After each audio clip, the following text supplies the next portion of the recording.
Hello, everyone, and welcome to the Monster Report, a show highlighting those entertaining creatures of film history. Nick Adam, your host. This is a cold open. I typically have like a video open, and it's got all the big music and stuff. Today, I wanted to do things a little different with the Monster Report Live, so thank you for joining us for the Monster Report Live.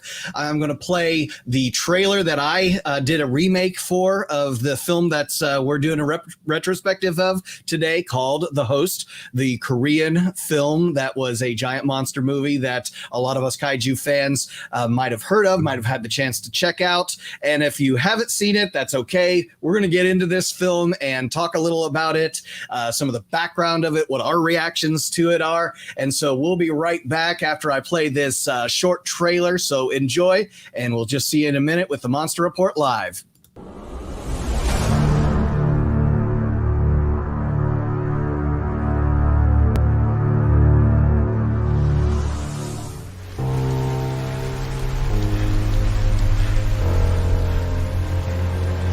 So then, have any of you been listening?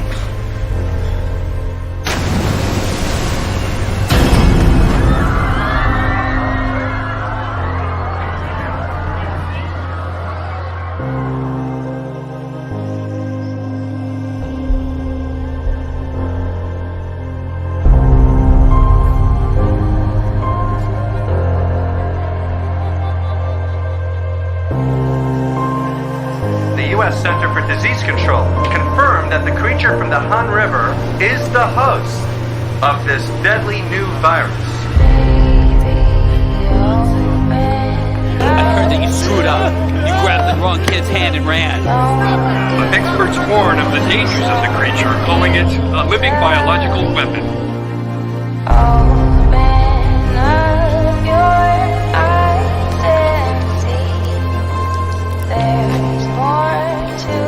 hyun-seo, where are you? She's still alive out there. Don't leave me hanging, don't leave me.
And we are back to the Monster Report Live. And hopefully through the trailer remake that had the chance to make a little over a year ago, that maybe if you haven't had the chance to see this film, or if you had, maybe we've inspired you to check it out again, because it's definitely worth the rewatch. And we're going to talk about that today, because today is, I believe, the 17th anniversary of its release in Korea, where the film originated with.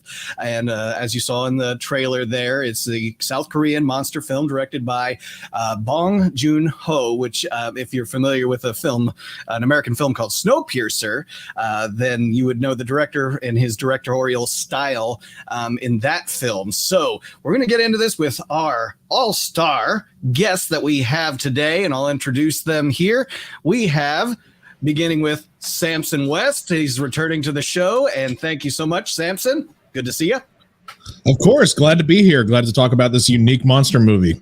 Absolutely. And also returning to the show, Chris Eaton. How have you been, Chris? Great. How are you guys doing? Excellent. And you've been Sorry, it is. I apologize ahead of time. Out here in Southern California, we are about 97 degrees outside right now, and I am upstairs in my house, and it is a confection oven. So if you hear a little buzz in the background, that is my fan on low, just so I can make it bearable, so I can be here with you guys and speak with you, because I love this movie. I'm glad. Thank you for inviting me on to talk about it. Oh, absolutely. And I know that from your posts lately, you've probably been Comic-Conned out. So I'm so glad that you're not too worn out to talk with us about some more monster stuff, or more, IP geek content and all.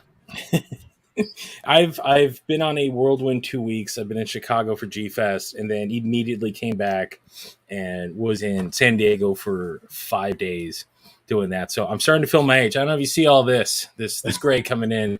It's the rest of the body starting to catch up. So you're in good It's happening. So it's always right here. These two streaks. yeah, the two streaks, but it does say, it gives an air of class though for a minute. Yeah, absolutely. And that's why I knew when I put out some feelers for people who wanted to check this film out, a few people said, yeah, I've seen it. It was all right. And then a few people were like, never seen it. And you two gentlemen were like, yeah, love it. Let's talk about this. Let's get a conversation going about this. And I'm so glad you guys got the chance to. We'll get some members in the chat here. We've got an interesting Shingeki no Kaiju. Shingeki. He's a veteran of my streams on Twitch. All right. Excellent. Chris Oleo, Seismic Toys. Good to see you. Excellent. He's also Good people. He's also recovering from G-Fest and all of the just whirlwind that brings. So he is a Shingeki is a never. Okay. I'm sure whatever that means, dude. I thought maybe it was an inside thing, Samson. So it's okay. Yeah, maybe he'll explain that. But so the host, let's talk a little about this. I honestly cannot remember when I first saw this film, but I do know where I heard about this film was Cinemassacre, the angry video game nerd, or James Rolfe had a review of it, and that made me interested in it. I did not see it when I was in, out of college. In 2006, I would have been getting out of college, so I don't remember seeing it until a bit later than that, but definitely checked out the DVD and was really just floored by, it and the visual effects. And it was like, this is a great monster movie that belongs in my collection. I'm so glad that I did find it. And it had a lot of really cool rewatchability to it. And we'll get into your guys' first impressions when checking it out. Start with you, Chris. First impressions when you got the chance to see it. So I was of that generation that sat on Ain't It Cool News. That was my peak high school years. That was the what some would call the golden age of the internet, before all of kind of the bad vibes. But they were pushing that movie very hard. Thankfully, where I live, I have the opportunity to see a lot of these films. I actually saw in theaters opening weekend. I called a buddy. He had never heard of it. I just said, hey, man, it's a Korean movie about a monster. He's like, yeah, sure, let's go. And I had, I seen the Korean trailers beforehand. A couple of the sites that I followed, especially Nicole, they pushed this movie real hard. Walking in, I had seen Memories of a Murder on a bootleg DVD, and I thought, yeah, it's good, solid. It's a solid movie. It's a good movie. I know a lot of people love that movie. It's not out of Bong's filmography. I don't, some people call it like the apex. For me, it's good. But this was like, oh man, this guy he's got that cinematic touch that a lot of people don't. Because when we walked out, my friend who went in completely blind, he's like, wow, that was like that's really good. Like, he's like, that I don't like, he had feelings. Like, he didn't know how to express himself. But the thing, he just walked away, he's like, is that supposed to be a comedy or is that supposed to be a horror movie? I'm like, that's the point. That's the greatness of this movie. It toggles the genres back and forth so well. There's no proper way to define this movie, and I think that's why its uniqueness and why it's held on so long. In 16 years now, people are still talking about that as the highlight of Bong's filmography, even over his Oscar-winning film Parasite. Yeah, that's right. Yeah, he's done Snowpiercer, and I think is Parasite like what, Netflix? I think that he did that for, right? Or was that from I think it's on Sony? I think. No. HBO. Okay, I don't know. Well, So HBO's doing it. Yeah, I wasn't sure it was. They're doing it. HBO's doing a TV show. I want to say Sony put that out. Don't quote me, but it was a bigger distributor that they got a hold of it. So. But there will be a sequel of sorts next year. Let's see. I'm looking at Yeah. And so, yeah, you're okay. I was going to say, yeah, your first impressions, and what you described there is one of those things when someone tries to describe it, is it a comedy? And it definitely did. And that's what's beautiful about this film is it starts that conversation. Samson, are you able to figure that out? Or if you want to go right into the first impressions, go right ahead. As far as first impressions, yeah. So it came out in 2006. No, I didn't immediately find it. So first impressions for me, in 2006, I was probably 13 or 14 years old. So I was just entering my teenage years, and my dad he's the reason that I see and know about all the awesome stuff that I know about my life. He had heard of the film and he thought it was wild. We have this indie movie theater here in Athens, Georgia, and he asked me if I wanted to go. And I was like, are you kidding me? Of course I do. It's a monster movie. Let's go together. So I went and saw it. And yeah, exactly like y'all are saying, it has this very unique vibe to it where you don't know if it's a horror, action monster movie, a comedy, because it plays a little back, as you said, Chris, it back and forth constantly. And it gives you enough to laugh at, but then also kind of be like engaged and like, oh God, something's going to happen. This is intense. But then it goes back and forth and gets kind of like dramatic and sad, and I love that it does that. Especially the sequence when they're escaping from the hospital, and it's almost playing like polka music. It's very cheerful and happy, and it's like, oh, this hasn't been heard in this whole film yet. It's like, what? And then it gets back into drama with everything. And just the monster itself. Yeah. And as you said in the beginning, when you were asking folks around, like if they wanted to chime in, because they were kind of like, I've heard that, and I think that's kind of strange because I think the movie is beautiful and cinematically, the way that it's done, the cinematography is wonderful. I wonder why some folks have such a like meh feeling about it, because I have heard that. I've heard that it's either one way or the other. There's not really much of an in between. They're either like it's great or they're like meh. If I can weigh in, like, yes, Nick and I have talked about this before. Like, I'm a cinemaphile. I will watch just about anything you put in front of me. Whole shelf is. Yeah. Oh, dude, you should see my collection. I'm 2,000 deep right now, and I'm still picking up stuff. We're in good company. Yeah. Yep. So, this is one of those. It's the closest movie I can relate this to on the American side is Colossal, a movie that takes an idea like of a genre and then plays upon it. The problem is that when you're coming up with Godzilla movies, Gamera, like in the general, the tokusatsu nature, they're pretty much straightforward. You know what you're going to get. And in years of me trying to get people to watch particular films that I love, and I got friends that love movies, but there's stuff that I have recommended. Believe me, it's very hard to get people into Wes Anderson. I'm a Wes Anderson nut, but it was one of those lessons of like, he's not for everybody. This is one of those movies that it speaks more, and it not to sound hoity-toity, but this speaks more to like someone who's deeper into cinema than someone that just wants to sit back and have a good time. This is an excellent movie. This is a fantastic, it's well made top to bottom. There are multiple themes running around, but sometimes there are people that just want to sit down and watch monsters fight. And I understand that because I love it. Some of my most favorite movies are some of the dumbest movies ever made. Hands down. One of my absolute favorite movies is Van Helsing. I will defend that movie till the day I die. But at the same time, I love all this stuff. And Korean cinema, I mean, this was made at the peak of what, I don't know what the proper term for it, but I would call it the Korean Renaissance, if you will. There was this Chan Park-wook was really making headway out here at the time. A year later, we were getting stuff like Good, the Bad, and the Weird. There was I think it was there was a ghost war movie. I want to say it was R something. I'm blanking on it right now. My apologies.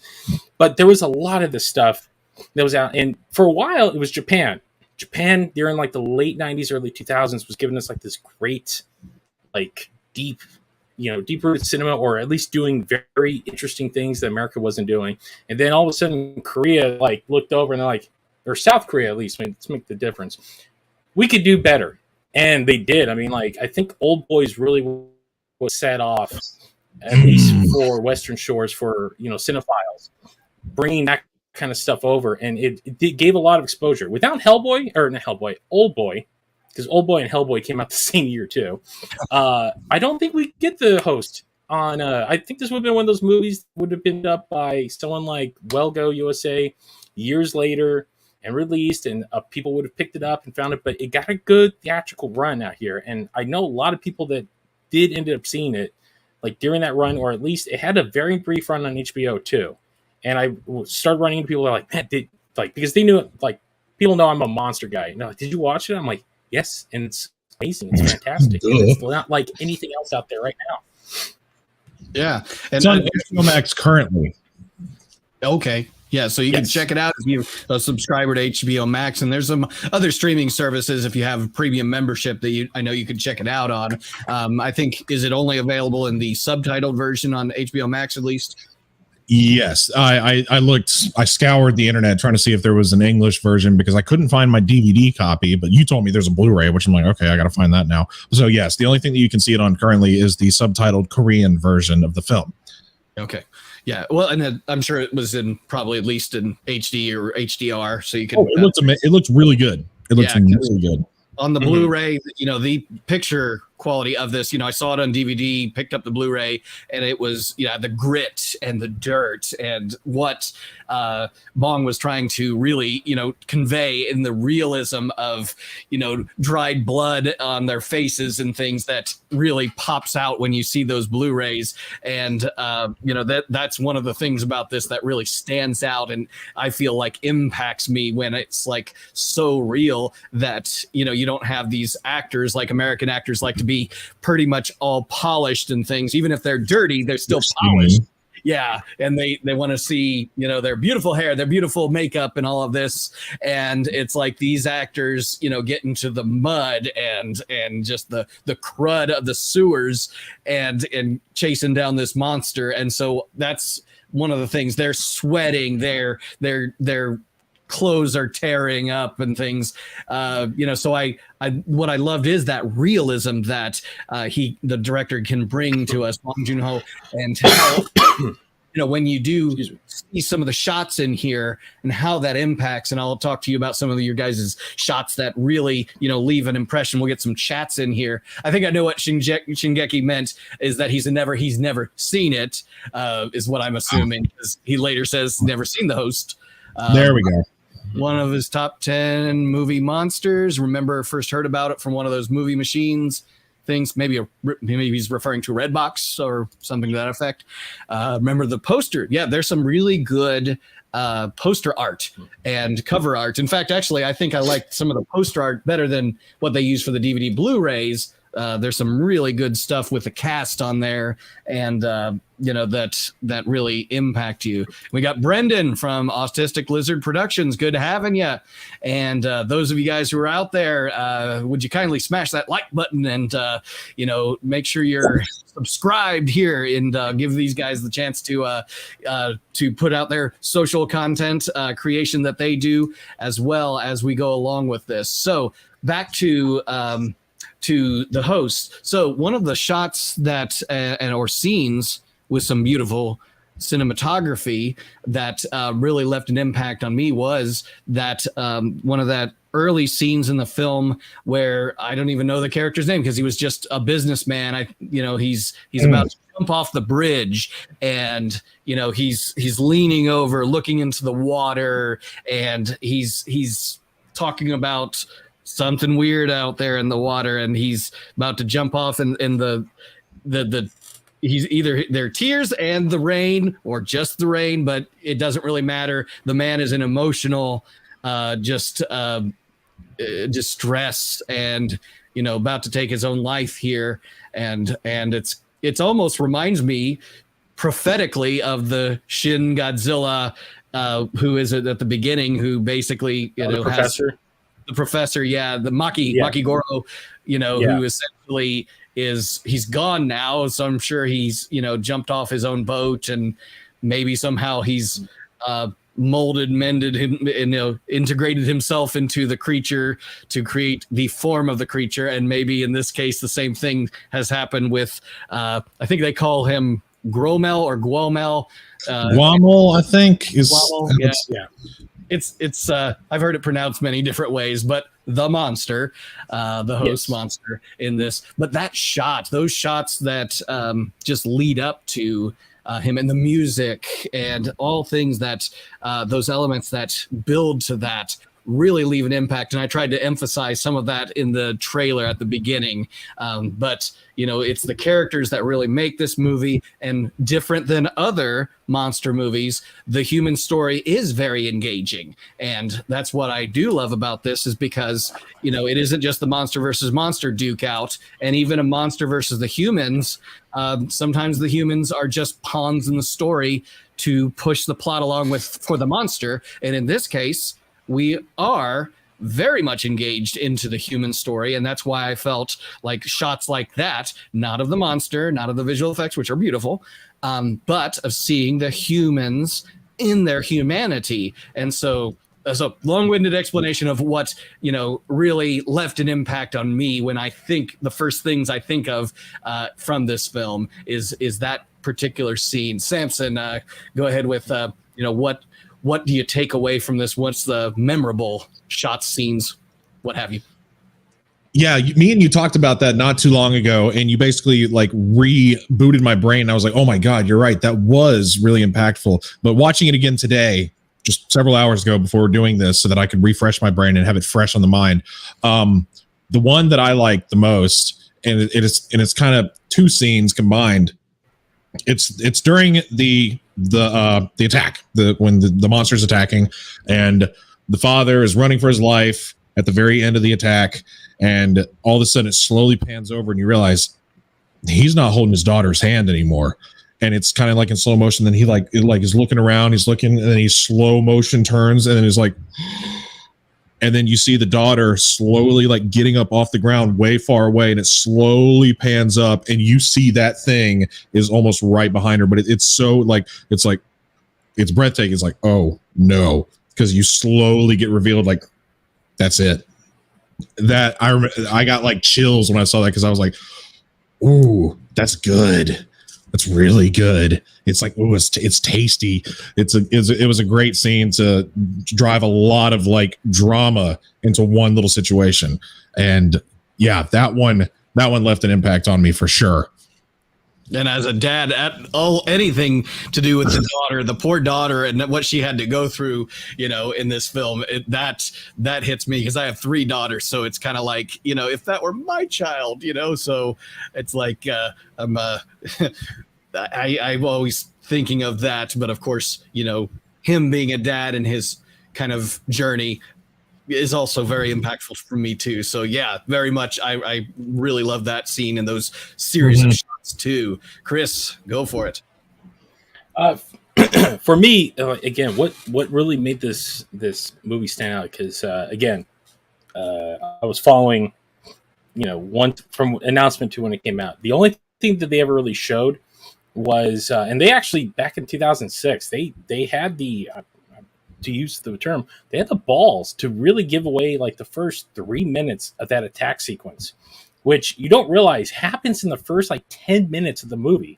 Like the way that this was shot, because again, you're looking at foreign films. Like when we were thinking of foreign films, especially out of like Asia, at the time, those effects were not that they weren't that. This was like American quality effects, and it does help that Bong went to Weta to get the model of this thing made, and a lot of the practical effects were made with it. And then it was actually the animation was actually done by the Orphanage, who were former ILM guys who worked on a ton of stuff in the 2000s, including Iron Man.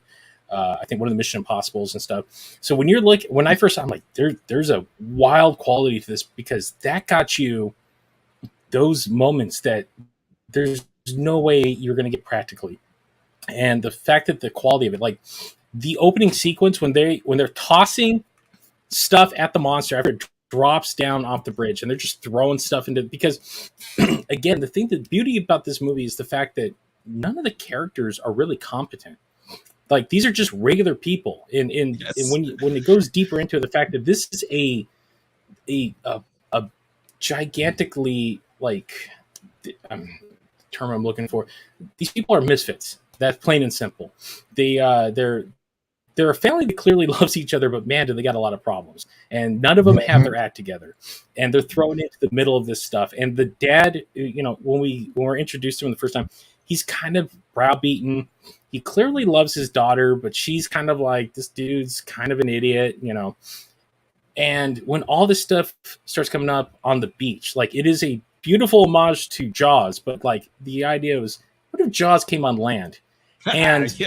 the sequence when after they're tossing all the stuff, and the camera just lingers on the dad for a minute, and all of a sudden you hear the screaming, and the camera pans around, and the monster's walking up the embankment, and everyone starts running and not only that, but it's the way the monsters move, because it's large, it's awkward on land, it's slipping as it's trying to get its footing coming up this embankment, it's running across, and the shot of the monster just hobbling across on its 2 legs and its weird hind little like deformed back leg as dad's running, and people are just bolting out of there. That entire sequence is a masterclass of how you do, like, I don't call this big monsters. I would put this in that realm of Creature like feature. them.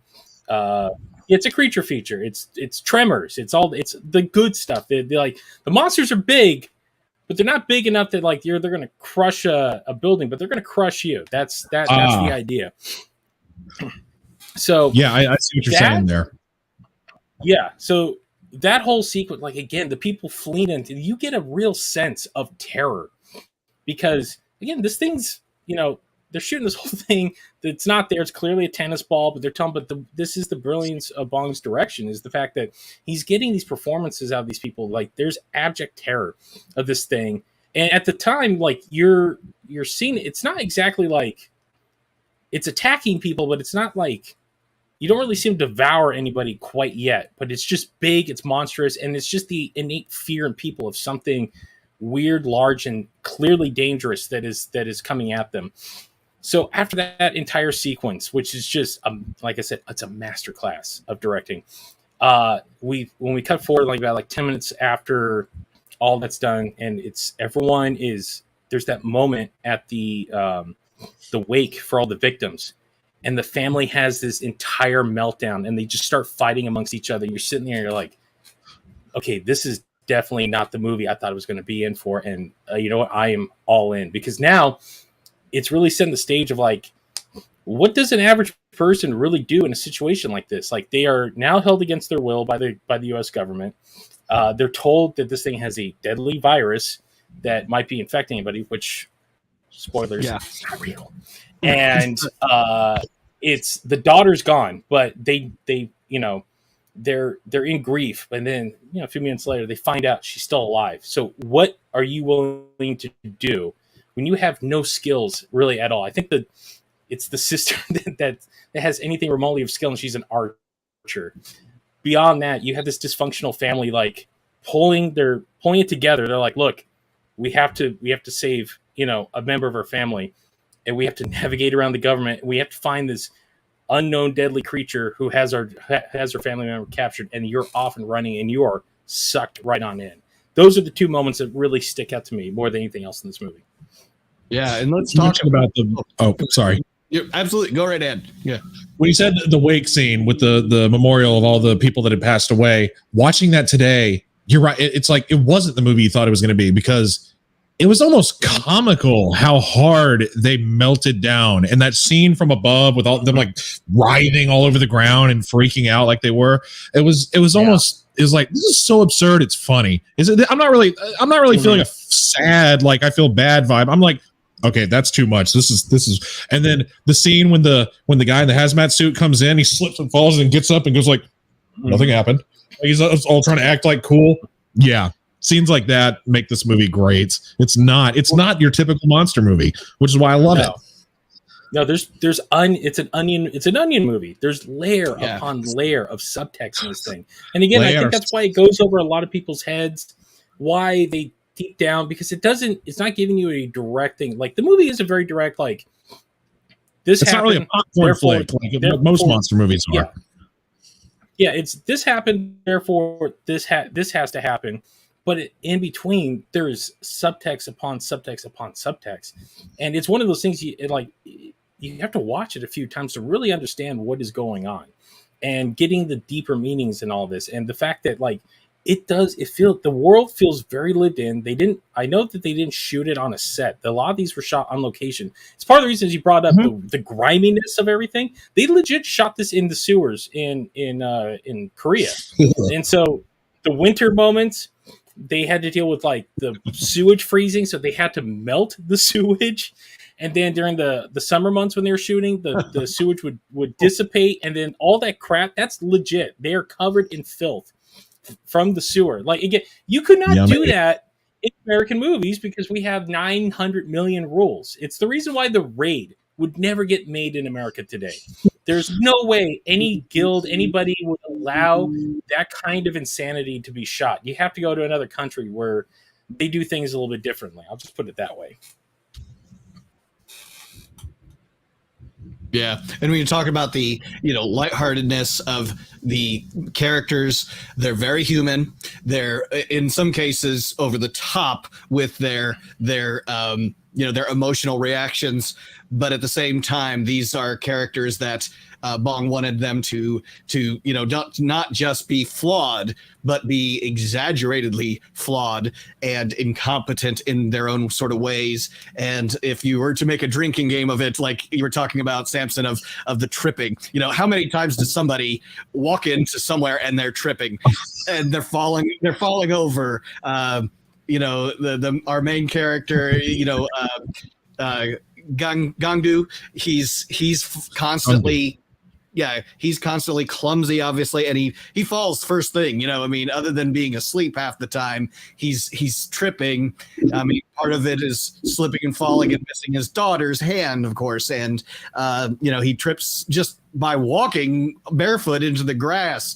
The creature even slips and falls several times. It's like everyone is slipping and falling on something, and it's like, again, it's trying to show that either they're in some ways flawed or corrupt. There's a lot of characters that are in it for them, their own gain, their own personal gain of monetary gain or what have you. And so he's trying to really show that. I know he's doing somewhat political commentary on both the American government and the Korean government, because the Korean government very much relied on the United States military and just, three-letter syllabled departments, making the call for about any decision they make. And so I know he's making commentary on that. He's got commentary on pollution, of course, and on just even general mass hysteria of the people, when they have something to the effect of a virus, a threat, a whatever out there. Yeah. It isn't almost like prophetic, right? It's the virus, the some of that, the masking, the disinfecting of things like that. When I watched this, I'm like, wow, this was 2006. They were kind of onto something here. It's kind of like, if this were to be now, it has a lot of relevance. Yeah, very much. Kidding. I mean, that again, that's the beauty. Like I rewatched this movie last year. A friend of mine had never seen it, showed it to them, and again, they were like, "Wow, like that's great." But and especially in this, the post-COVID era, like the thing that I do appreciate most about especially Bong's, characterizations in his movies is that there's no real hero in any of these things. Yes, the family are the heroes, but they are, as I said, horrifically flawed. They are horrifically flawed. But at the same time, there's no good driving force. The movie's clearly talking about the more shady, aspects of the U.S. military, the occupation there. The whole movie was based on a story written in a Korean newspaper about an undertaker who was told, he worked for the, military, and he was told, dump all these bottles of formaldehyde down the drain. We don't care. Just get rid of them. And he took that and a fish that was taken out of the Han River because of the pollution that was very deformed, like its spine was bent, which was a big inspiration for the creature itself. But at the same time, he's also kind of given it to the South Korean government and even the protesters. Yep. He's mocking them in their own gratification of doing this, because even, he's pointing out, it's you're not really doing this because you want the greater good. You're doing this for your own personal gain. He was on top of a lot of stuff that came true. This is almost Simpsons level of predicting the future in many, many ways. Wasn't it? Yeah. Things like that. When I see, it's wow, there's so much relevance now looking at this. And when you talked about the deformed fish and things, I remember them talking about in the behind the scenes on the Blu-rays. It's pretty cool to hear about the design of the creature having that S kind of curved back to it and tail, because it could curl up in certain ways, and it wasn't a creature that was going to look like it has a naturalistic kind of form to it. It's going to have a lot of mutations. It's going to have a lot of things that seem out of place on us, and even extra tails coming off the back of it, which would look like a conglomeration, almost a Frankenfish kind of looking sort of creature, and mixed with other somewhat familiar and somewhat unfamiliar biology that would go into that there. So I think, that creature design, just really, because you can't say that creature looks familiar to anything. And it's almost like if I were to draw Godzilla, a lot of people could really quickly get the general design of it. And this one, there's so much happening in it that it's almost hard to describe to somebody, because it's got so much to it. The closest, I'm sorry. I think it's supposed to be like a mutated tadpole. It's in that, it's stuck in that mid range of from, its larva form, fully maturing into a frog. But you look at it, and again, part of the reason why this movie holds is because the creature does feel like it can come from the natural world, but it is so wildly unique, and it's not fantastical. It's not like someone sat down and like, we're going to make this thing look awesome. It's like, no, this thing looks like, again, like the Shin Godzilla parallels are very apt on this. Like looking back at it now, like you can look at Shin Godzilla and this, and they would make a great double feature because there's a lot of the same themes running through both of these movies. In many ways, like these are kind of like, two sides of the same coin. But where Shin Godzilla is like, yeah, you look at that's Godzilla. You look at this thing, you're like, that doesn't look like anything I've ever seen. But you could still kind of imagine it coming out of the natural. It's smooth, but it's got these tumors coming out of it. It's got that flowery mouth that opens up. I argue that I think it's the Duffer Brothers kind of stole that design for their creatures in the in Stranger Things, because it's got a lot of that predatorial kind of like opening to it. Yeah, but it's the reason why, again, the reason why it holds up. But I'll tell you what I think it looks like. I watching it again today. I don't know if y'all remember from the 2005 King Kong. There's a deleted scene in that movie where they're all like on a raft and they get attacked by this giant underwater, like weird serpent like thing. It's kind of like an eel / fish. And before the movie came out, there was marketing toy wise. And I was young enough at the time. I was still obsessed with toys and stuff. Wait a minute, 2005. Damn, I was a teenager. So anyway, we're all still obsessed with toys. So I had that toy. I had a toy of that thing, like this crazy serpent looking thing. And it almost looks like that. It almost looks exactly like that, but without legs. I mean, or with legs, because that thing didn't have legs. This thing has legs, and if you remember towards the end of the film when they drop the Agent Yellow on top of it, there's one scene where you see stuff popping off of it, and they do a close-up shot. A literal like largemouth bass or something pops off of the thing. So it is a conglomeration of other like many different creatures. So it started like absorbing. It's mutated and gross in a freak of nature, but it's absorbing other natural fish in the river somehow that became part of its body. But I feel like the base of that was like that weird creature from 2005, which funny enough, that came out a year before this one did. But that's the closest thing I can think of. It's kind of like a serpent / tadpole / fish / predator mouthed freak. Yeah. And it's like that, this creature is called Gwoemul, whatever it is. GWOE. Which I believe, at least in the Wikipedia, I think is just literally the Korean word for monster. So I guess you could call this, like we had the American movie by Gareth Edwards, Monsters. And so I guess this is kind of the Korean version of the same name. It's called Monster. And if I might jump in, I think about 5 years ago, there was another Korean monster movie called, I believe, Gwoemul. It's actually a period piece monster movie about a big, it's like 17th century period where this gigantic bear-ish monster. I'm hesitant. I say bear because it's a big furry thing, but it's this just this big massive of like fur attacking this little kingdom, and they're having to defend it. And literally the name of the movie is that. It's just Monster.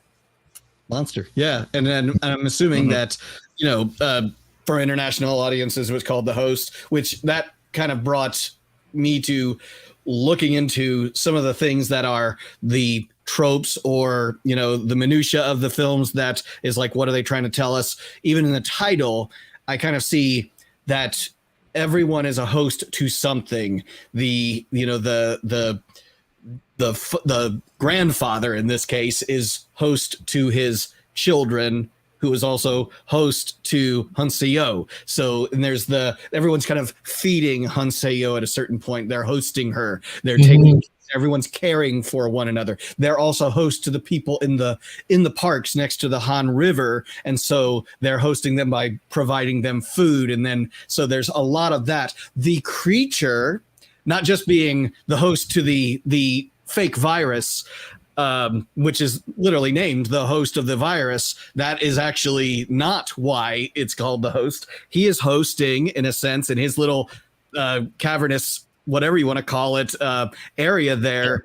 He is host to his prey, his his collection of humans that he's got in this area. So everything is a host to something in this, and that's why I felt that's kind of interesting how he's added in those little touches, even the little touches of beer cans being thrown at the creature, spraying out from a little hole in it. He talks about he really highlights minutia, that things that we don't really give a second thought to. Yeah, the beer can's out there in the yard and it's spraying, and maybe someone shouldn't litter, things like that. It's like they focus on that. Why is she focused on that? There is something that is tying these characters together. And even hyun-seo would, even though she didn't like beer, she was happy to be with her dad again and have a beer with him.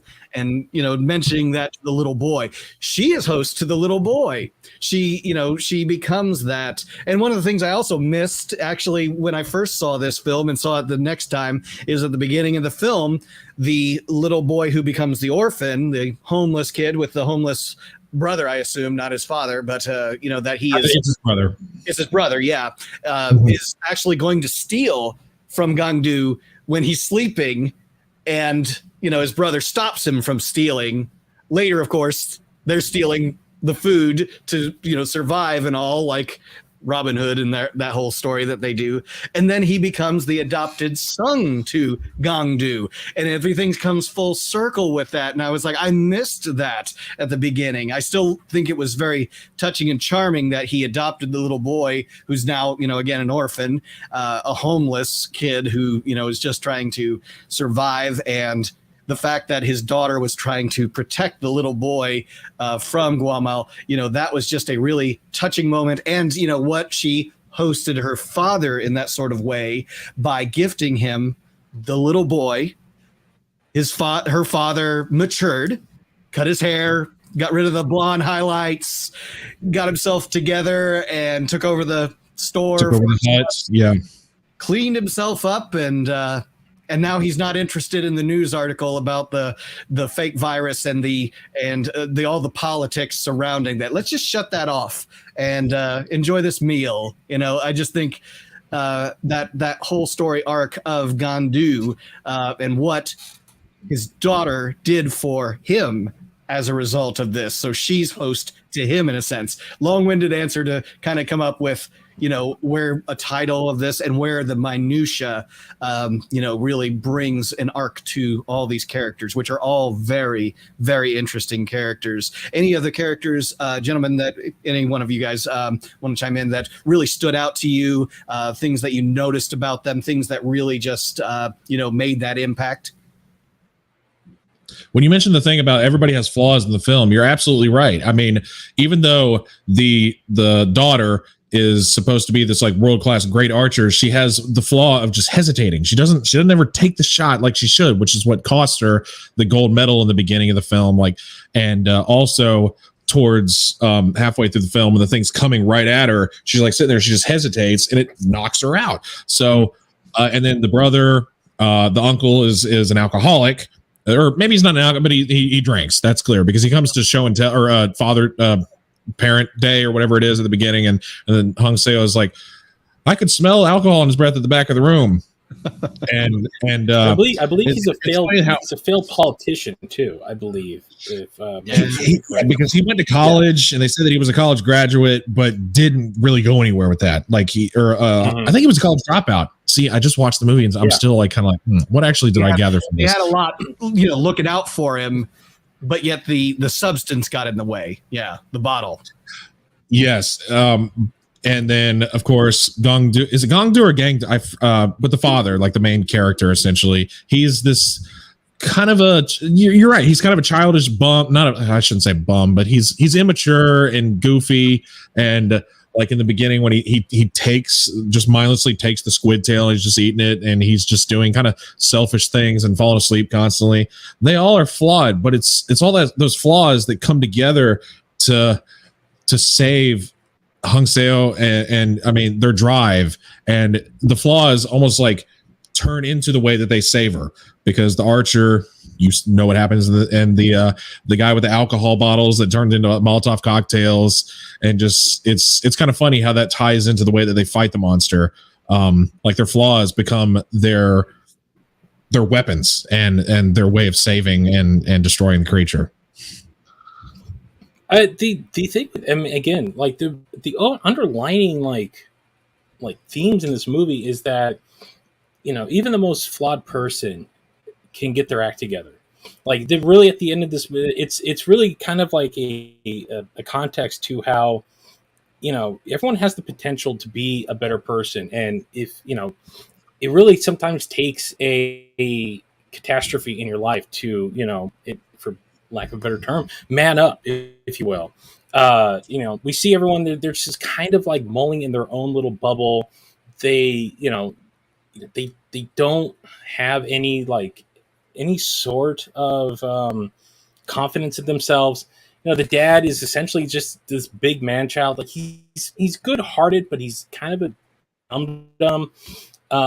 But you could tell, like, you know, they kind of want to do better. Like the grandfather really is the one that kind of has his act together. Like, and coming from, you know, side of my family's all white trash. So I'm not, you know, and that there are aspects of that kind of speak to that. Like I've seen that in parts of my family, in my own family, where they realize like, hey, I could just keep doing this, or I can grow up. I can get my act together. It's almost the opposite of Parasite, where Parasite, it's a similar structure of like, these are deeply flawed people, but these are flawed people that have great potential, but they rather go the easy route.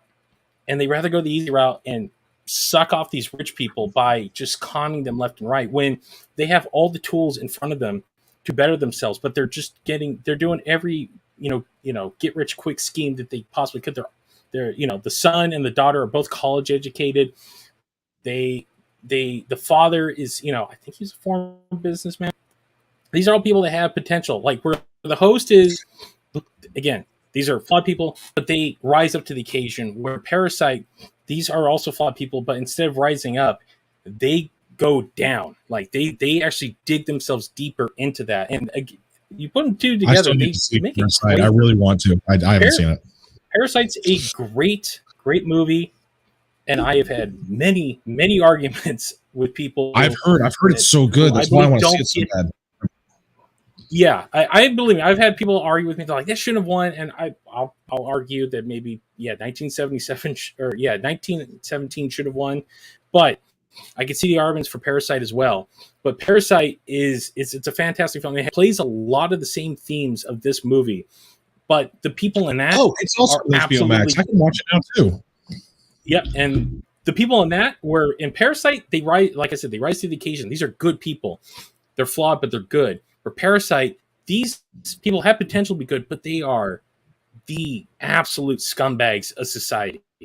And I see a lot of people going on about how, oh no, it's, you know, it's a great caricature of capitalism. And I'm like, no, I don't think you were watching the same film I was. Like, I would leave that up to you. That's a different argument for a different day, but you put these two together as a back-to-back, same themes, but it's exploring what can really make you go in one direction versus the other direction, versus rising to the occasion or taking the easy route.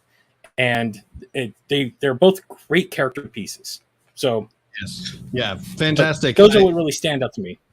Yeah. And I was just going to mention, you know, this is what gets this film the enduring, lasting quality that creates these kinds of conversations. Not that we don't, you know, enjoy our general monster fight films, of course, but I do love, you know, occasionally the film that really does get you to think in the sense of the Christopher Nolan style kind of conversations and script writing that really gets debates going and conversations going about humanity and life and all of that. We'll get some chats in here, and then we'll get onto some visual effects, because I want to talk a little about that.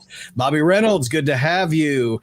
And I had the comment from Shingeki about Pteranodon. Yeah, that would have been interesting. I think that's what he's naming the thing from 2005 King Kong, the Pteranodon. Okay. Gotcha. Pteranodon. Yes. And Bobby Reynolds, thank you for the super chat, $10. Thank you so much. You'd like to see a Godzilla movie where Godzilla, you're in our wheelhouse, right? Became John Wick, kicks kaiju's butts and takes names like Godzilla Final Wars, but more of that. I have someone to tell you about writing a script, Bobby Reynolds. Talk to our good friend Daniel DeManna. And he's in the Godzilla novelization project. He is a writer, and you guys will get along well. So I'm gonna point you to Daniel's way. Danny DeManna. He's Danny boy. Yes, oh, Danny boy.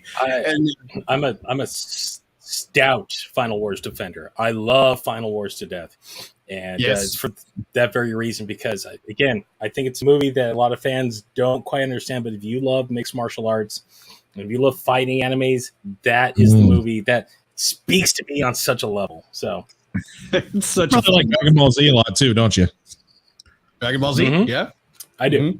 Yeah, it reminds me a lot of that. Truth be told, it really does. With that, the humans fighting the way that they do. God, it reminds me so much of Dragon Ball Z. Oh man, the director even said he took a lot of inspiration from the Japanese martial arts promotion called Pride Fighting Championship, which was UFC's rival, but they were heads and tails above UFC at the time. Unfortunately, they're not around anymore. Oh man, yeah, but yeah, so much of that just fun. It's funny. I need to. This is off topic, but I need to put something together with the fact that Twitter is now called X or something, and there's that. Somebody did it. Somebody did. I was going to say. I saw it on Facebook. Somebody was like, "Hey, what's Twitter called now?" And it's that guy just going like that. I swear, it was just two pictures next to each other, not a video, but still, I was like, oh, that's perfect. That's so stupid. That was the first thing I thought of. I was like, why are we calling it X again? I was like, because it's X, because it's cool. I don't know. And then I asked the question, oh is it going to give it to you? So goodness. So visual effects, VFX. The Orphanage, you talked about them. I know that you mentioned some of the names of the films that they worked on, and so when you think of those, it's like, wow, fantastic. How'd they get these guys? And the fact that The Orphanage, that's a great film too. I love that one. The Orphanage? Yeah, isn't that by Guillermo del Toro? Sorry, it's a good movie. Orphanage is a good movie. That's a new one on me. I haven't heard of The Orphanage. Yeah. Orphanage. Am I thinking of the right one though? Am I right? No, you're right. It's a Spanish film. I believe the guy that did the second Jurassic World made it. It's I don't quote me, but I think Guillermo del Toro actually had like an executive producer credit, or that's what I thought. Guillermo del Toro had something to do with it. Okay, that's something I'll look it up. But yeah, I know this was great horror movie, very atmospheric. But the actual Orphanage thing, you got to go into this blind. It's so good. Okay, I will. Yeah, don't no spoilers. This film we can spoil because we're in the retrospective portion of talking about The Host, and of course, if you have not seen this out there, check it out. I know Shingeki there, it's out there. You should check it out. It's definitely well worth the watch and rewatch because you're gonna discover things as you go. So real quick on VFX, just. That orphanage group that put it together and being able to work with the Korean, crew filmmakers, writers and all that to put this all together from their storyboards, from their concept art, and really bring it to life. And the fact that the budgets internationally aren't like the budgets, of course, we have, for Hollywood American films. And so their willingness to work with them and to be able to work for a little less because they believed in the project and all that. And so it really shows through by the fact that when you do see it, like I said, on Blu-ray, it still really holds up well. Those scenes with the handheld camera work is just fantastic. When you see any VFX done with handheld, it adds a whole new level of complication to CGI work because of the tracking motion and all that. I remember the time when the tracking motion had to be still tripod and very smooth motions. If you ever put the camera in someone's hands and it's going to be shaking around because they're running and the camera's just going every which way and they've got to track here, there, and everywhere, it's very difficult for them to, and it's going to be more costly, and especially back in 05 when they were working on it for the 06 release. So yeah, I think there's just so much about this that holds up. Not necessarily the greatest CGI you've ever seen. There's better, but I would say, holds up really well for the amount of holds effects. up as well as Starship Troopers holds up today. Definitely holds up like Starship. You watch Starship Troopers today, 99% of that film, those effects hold up exceptionally well. And I think it's because they picked and choose. Like I believe in an interview, Bong said he was originally going to do the monster completely CG. And I think it was when they were at Weta, they told him well, some of the stuff you want to do, especially when the monster's up close with people, that's a lot harder and much more expensive. So you're going to need a practical creature for some of these shots. So he relented. So like the stuff when the characters are in the mouths up close, they built like a 3/4 like just the front of the monster for some of those scenes. But at the time, like Weta during this early to mid 2000s period, they were the belle of the ball. They were like the new rival for ILM because they had just did all the Lord of the Rings trilogy, and they were doing Kong. But at the same time, they were taking on projects for smaller directors and like small filmmakers. Like there's this movie called Black Sheep, which is a great horror comedy about mutated sheep and were sheep. That's completely bonkers, early style, very early style Peter Jackson-ish, but the effects in there are awesome because Weta was like, yeah, we'll help you do that. And I think there's a couple of other like small, very low budget where these guys could have been, hey, we're only doing giant projects now.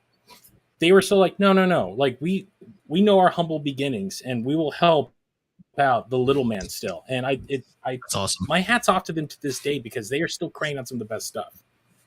Yeah, that is really awesome. Ask Samson some of your reaction to the VFX work in this. Oh, I mean, it's great. Yeah, again, like you said, like you mentioned, it's not the CGI holds up. You can tell it's CGI, but it still holds strong. And the reason why, the way that it's shot, it's just shot so well that it leaves it's impactful. I love all the shots where the monsters come in from very far away and then just like coming right at you. It looks so great. One of my favorite shots in the film is where they purposely draw you in thinking like it's when the two hazmat guys are looking, they get out of the car and they're looking over at the river. He finds like a $100 bill in Korean or whatever it is. And he gets all excited. And then it pans to like the water, like, oh, whoops. Because the guy's like, don't get close to the water. So you're like, that thing's about to come out of that water. And then he turns around and immediately that thing's just swoop from above and like smacks him. It's like, whoa, it was so they purposely drew you in thinking that one thing was going to happen when it didn't. And I thought that was great. And yeah, I love everything about it because the cinematography, the CGI, could it have been better? Yeah, it could have been done better, but it was still fine for what it was. And it leaves an impact because of how fun it is. It's fun. It truly is a fun monster movie, to be honest. It's not like that's an epic. It's a fun monster movie. Mm-hmm.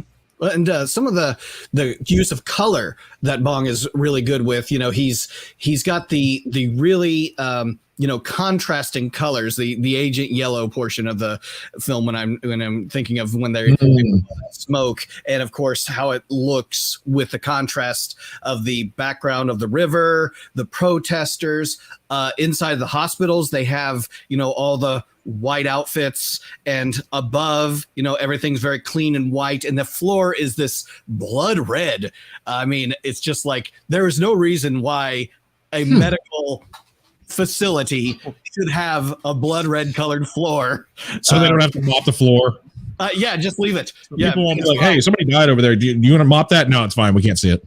Is it blood or is it just some water spilled? Yeah, we don't know because it's all red. But those contrasts, they really lend themselves, and the lighting of that, especially in the sewers where hyun-seo's essentially being held captive there. It's not so dark that you can't tell what's going on.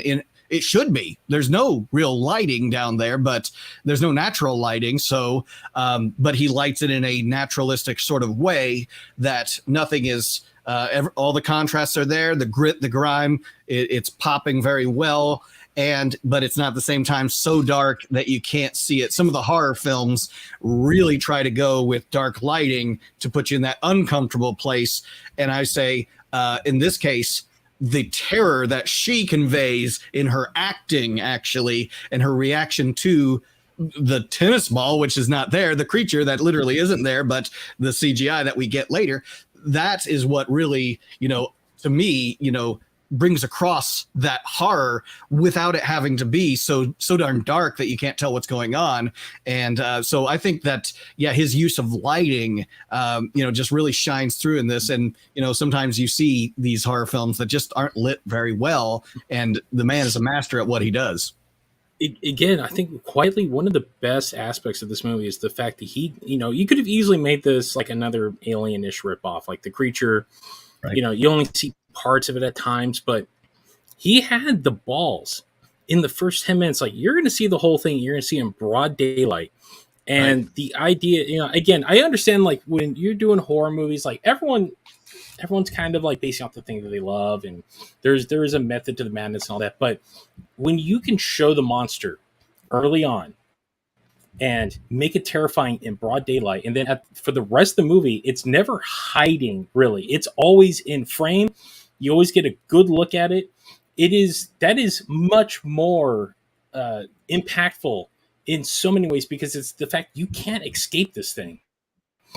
It is out there. It's massive. It's like there's no way you're going to stand up against it. Where other monster movies, it's like, they want to hide it. There's the people coming around corners. There's dark shadows. It's to cover budgetary reasons and stuff like that. But building that sense of dread is, it's easy to do in the dark. But here, when you're building dread in broad daylight, that's real skill. That is real filmmaking skill right there. And to me, overall, one of the absolute cornerstones of this movie is the fact that it's like, we're not playing, hide the sausage with you. We are showing you, we are putting it out on the table first thing, and you will, this isn't the only scene. It's going to be throughout the whole movie, and you're always going to feel a sense of dread when you see this thing on screen. Absolutely. Another piece of realism that I just remembered from the film that I thought was really great was it's when the young boy and the brother had just stolen all the food from the food hut, and they're about to go underneath the bridge, and they like freeze and they stop and they see something. They couldn't tell if it's far away, it's dark, and you see like that the tail of the thing reaching, and it's kind of like going like this. It's consistent. It doesn't like it's once foul swoop, grab and swing at him. It's reaching. It's realistic, because it's like, all right, I'm trying to do something, I can't. Crap, where's the thing I'm trying to grab? I like that they added that little touch where the thing is like struggling to try to figure out what to do. They added so many touches of realism to the film. And again, when the thing slips in the beginning during the attack sequence, like when it comes back around and that slant that enters the river, when it's like about to try to run towards our main character, but it like trips and falls and stumbles on itself.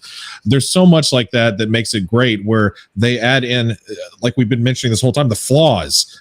The flaws are what makes this so great, because it's realistic. It doesn't have to be like, oh, it's pristine. Like the characters look great, the CGI, and just like this creature is just nonstop menacing beyond belief, and it's an unstoppable force. I mean, the thing has flaws. The one time that he gets shot, it like falls down and struggles, but he gets shot again and runs off. There's so much about it that it's hard to keep. Like, I'm gonna just recite the entire film, and then we can just like keep talking. Absolutely, we could, for hours and hours. I'm gonna actually start bringing it down to a close because we got a good question here in the chat, and he was nice enough to give me a super chat. So thank you so much, Bobby. And we'll close out with everyone giving their favorite movie of all time. Doesn't need to be Monster necessarily, even though that's what we typically talk about. But I'll go first, and we'll give you guys the chance to plug social outlets, content creation, anything that you would like to plug, where they can find you. Of course, Nick Adam from the Monster Report, where you're watching here. Like, subscribe, comment, all of those great things. Facebook, Twitter, and Instagram, all Monster Report. And getting up there to that 100,000 subscribers. Thank you so much to everyone for the support that you give us here at the Monster Report. Plenty of content coming out, and just thank you so much for the support. And we're in the 95,000 area right now, so it's kind of in that area where it's kind of going up. Those are rookie numbers. Let's get those numbers up. I know, right? So, oh man! But favorite movie of all time, I still got to go with a Godzilla here because there's a lot of movies I love. But a favorite sometimes can be the one that really leaves an impact on you, or the one you replay a lot. For me, it's Godzilla 1985. I still just absolutely love that film, and I do like the American version of it. Still like the 84 version, but the one that I replay a lot is 85. But I do appreciate a lot of films that are outside of the kaiju and monster kind of areas. I'm always a big fan of Alfred Hitchcock. One of my favorites of him is Vertigo. I think, to me, as far as a film of all time, everyone says Citizen Kane. I actually think it's Vertigo, but that's me. That's just a personal thing. But yeah, I love a lot of Ray Harryhausen. Favorite Ray Harryhausen, 20 Million Miles to Earth. That's one I could put on anytime and just love that film. So that's a long-winded answer for you wanted one, but anyways, I'll take it off, Samson. All right. So I guess my only I have two social platforms. I'm trying to come back to YouTube a little bit. I did an unboxing video recently.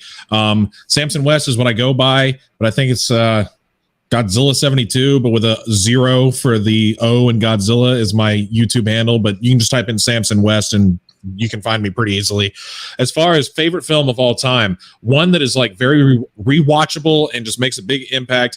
I love 2000s M. Night Shyamalan film Unbreakable. That movie is incredible. The score, the acting, there's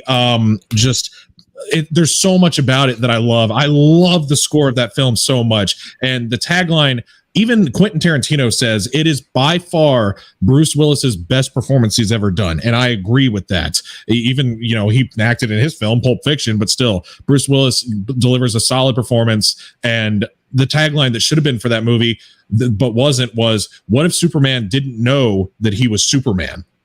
Oh man. And for y'all that have seen Unbreakable, you'll know what I'm talking about. But there's so much about that movie that it's so rewatchable for me because of the score, the acting, the direct, just great. So that's kind of simply my answer for that. Even though y'all would probably think it's going to be Godzilla versus Gigan.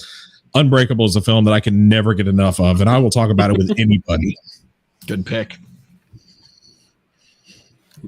I love Unbreakable. So for me, if you guys are watching this, I am the co-host of the Kaiju Kingdom podcast. We are on every podcast streamer imaginable, or you can download us directly from the kaijukingdompodcast.com. We have a YouTube channel. I am slowly working to put content on there. It is the next goal. So if you want to subscribe to us now, I'm actually doing a recap of G-Fest and WonderCon Comic-Con goodies I got, including that Delightful Super 7 Dark Horse Godzilla. I got my hands on one of those. So tune into that, and also get those Monster Report numbers up. Let's cross that line. It's 5 away. For me, it's rookie numbers. We gotta get those numbers. You gotta get those numbers up.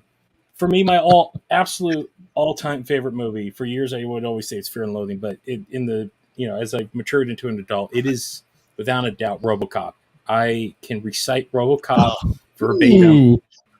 I love RoboCop. It was one of my dad let me watch it when I was a wee child. It just captured my imagination, and that movie just gets better and better. It's like when you're a kid watching Simpsons, and then you become an adult watching those great episodes, and the jokes that went over your head just hit you right in the face. You're like, my God, this is brilliant.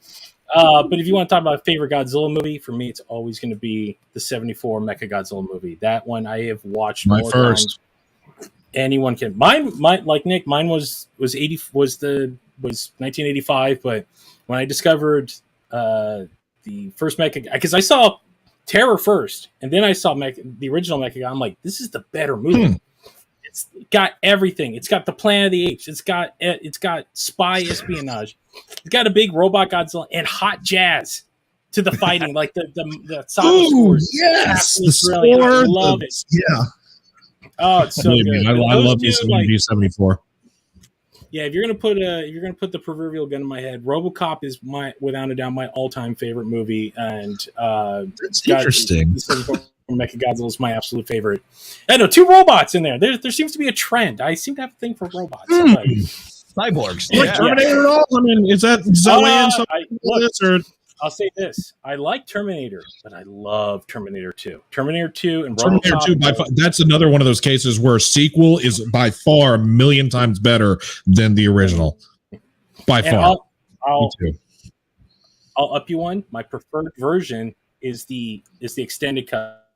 And to this day, I still cannot fathom why James Cameron cut all that stuff, because it is so critical to the overall arc of the story. That scene with Sarah and John, when they pull out the CPU, I'm like, I don't even know why. Why did you take this out? This is so crucial. But the theatrical is still almost a flawless movie. But that movie is beyond.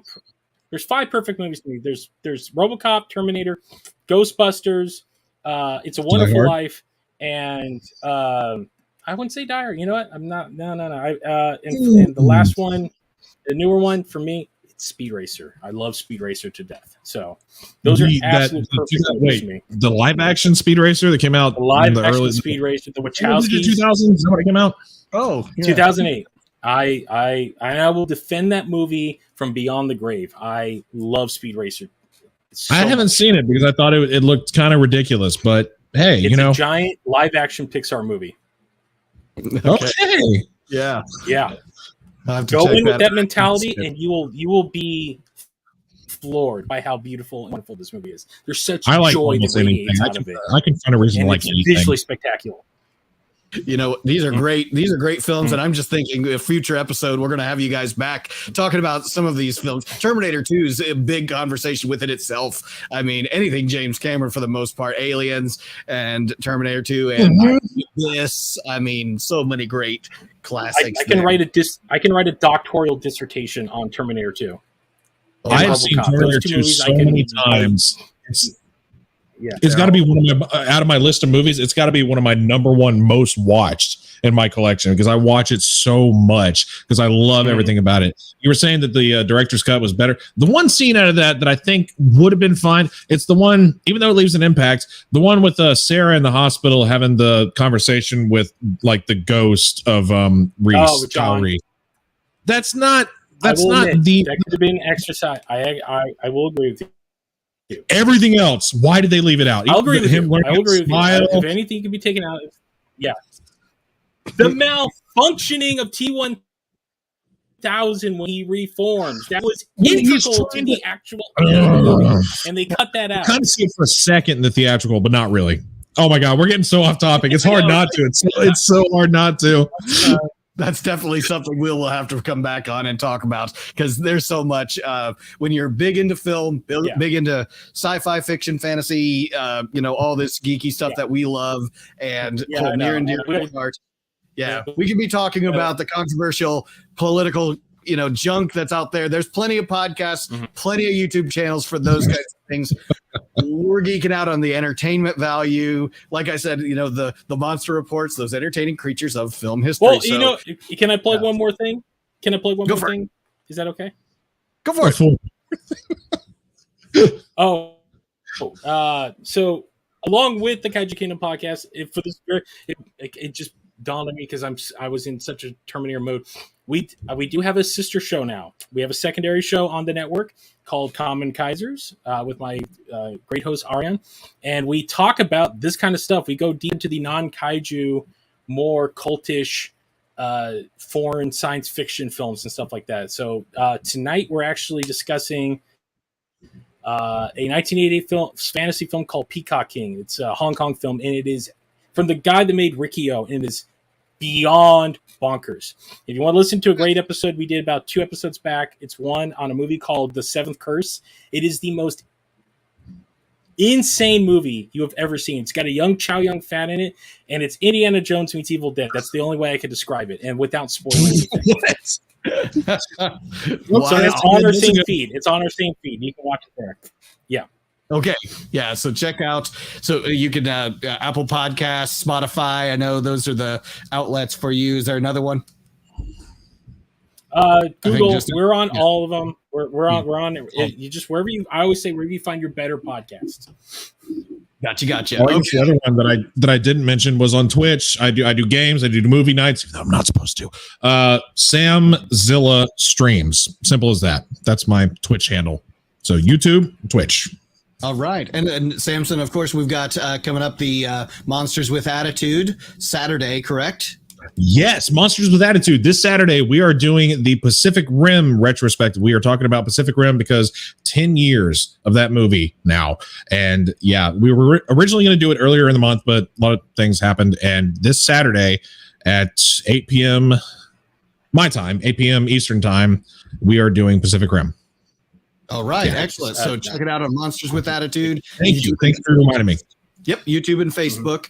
And then, of course, I'm going to do a cold close, but I was trying to think of a line from this movie, and I'm looking over here at this window with all these quotes, and none of them are good. None of them. It's not that the film wasn't scripted well, just none of them are like, wow, that's the one. Because I'm looking at this scene here. The Han River is very broad, Mr. Kim. Let's be broad-minded about this. And I'm just like, my God. Terrible, man. I mean, just an awful human being who's based on someone who was a mortician, I guess, in real life that literally did pour formaldehyde down the drain. Wow. That was corny. That was really corny, but God. So, all right. That's all we have. Follow these gentlemen on all their social outlets and their content creation outlets, and we will catch you on another episode of the Monster Report here in the near future. Until then, thank you so much for joining us. Thank you, guys.